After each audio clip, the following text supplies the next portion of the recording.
If you're thinking of hiring an ISA for real estate, watch this video first. I'm going to cover the biggest reasons why agents fail and how you can avoid them. Let's jump into it.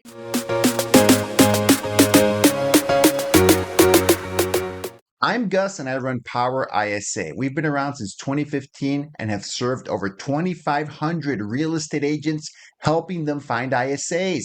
In the last 12 months, we've placed over 350 ISAs. So we know a thing or two about how to make this work. So you'd better believe me when I tell you an ISA is not for everyone. I'm going to cover the biggest reasons why agents fail when hiring an ISA. Let's get started. Reason number one, you hate the phone. An ISA is there to add leverage to your business. They should be helping you make phone calls to leads, converting them to appointments, sending live transfers, responding to text messages. This is what they do day in and day out. But a big mistake agents can make is that assuming that they don't need to pick up the phone anymore. They don't need to jump into some of those text conversations to get the ball rolling with these leads.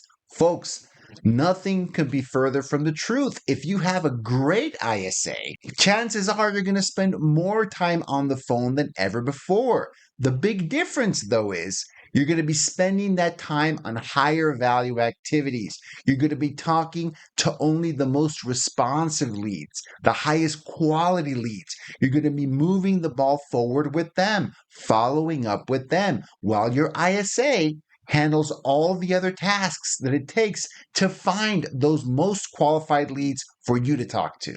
When hiring an ISA for real estate, you have to make peace with the fact that you're not going to get off the phone, but your calls will become more valuable. You cannot abdicate the activity of calling, but you can delegate the lower value activities so your time becomes more valuable. Reason number two you can fail with an ISA is that you are a new agent. Folks, at Power ISA, we get calls every day from agents that want to hire an ISA. They want someone to help them with their cold calls, help them convert more of their online leads. But here's the thing, a lot of these folks are brand new agents.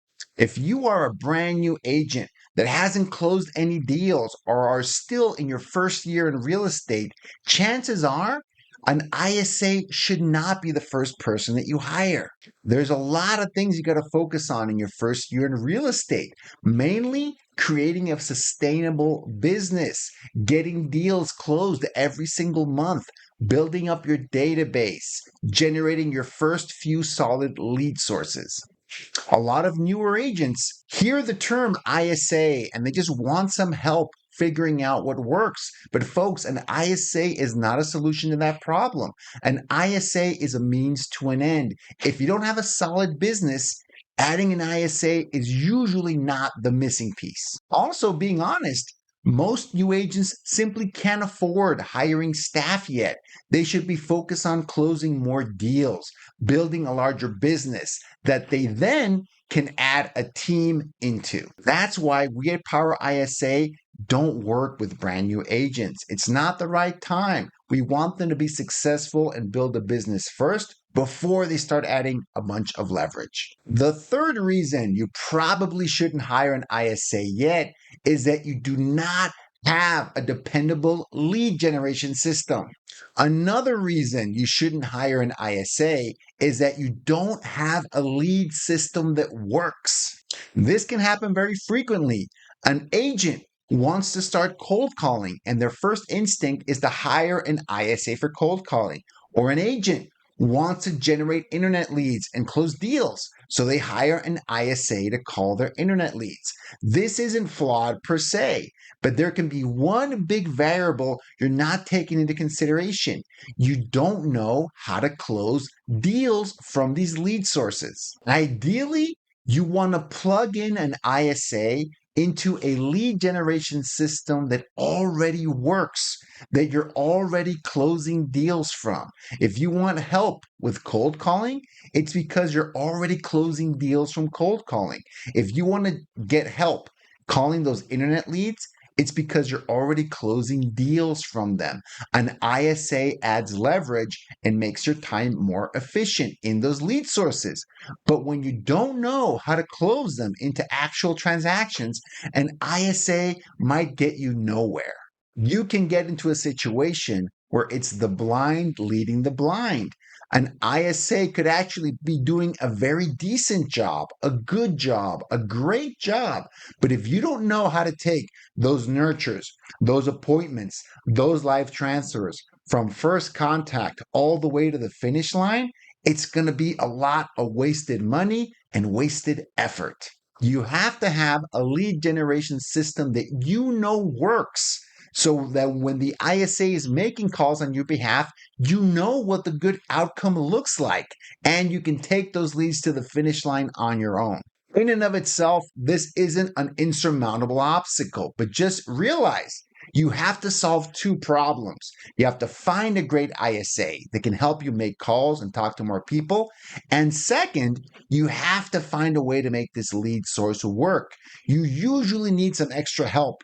You need training. You need coaching. You need someone by your side to make sure you're on the right path when closing deals from a brand new lead source. You need extra help to make sure your lead system works. Another reason you shouldn't hire an ISA is if you suffer from not having enough time. Now, this is a tricky one because the whole point of hiring an ISA and getting them on your team is to add more time to your day. You want to leverage them. You want to delegate a lot of activities so you actually have more free time. But here's the challenge. Sometimes some agents hire an ISA and then pay almost zero attention to them. The agents are too busy. They don't have time to talk to their ISA, to train them, to manage them, to inspect what you expect. And this almost never works, folks. Your ISA is just like any other member of your team. They need your attention. They need some training. They need some tips, especially during those first 30 days. Even if you're working with a company like Power ISA, we still need your attention and your time to answer questions, to get feedback, and to make sure things are going the way we need them to go. A lot of us are busy in real estate. There's always something to do. But whenever a professional that's successful complains about not having any time, my conclusion is that it's usually a question of priorities. They have a lot of busy work and they are unable to prioritize business building activities like training new team members, onboarding new team members, supervising them so that they can actually delegate more activities and free up your time. Ironically, initially, when you hire a new person on your team, you have less time than ever before. But that time crunch is temporary because once that person is trained up, they will actually take away work from your plate. That's it, folks. Those are the top reasons you probably shouldn't hire an ISA for real estate. For all other reasons, you can check out powerisa.com. We'd love to help you find a great ISA for your team. If you enjoyed this video, please crush that subscribe button. We release a new video every week.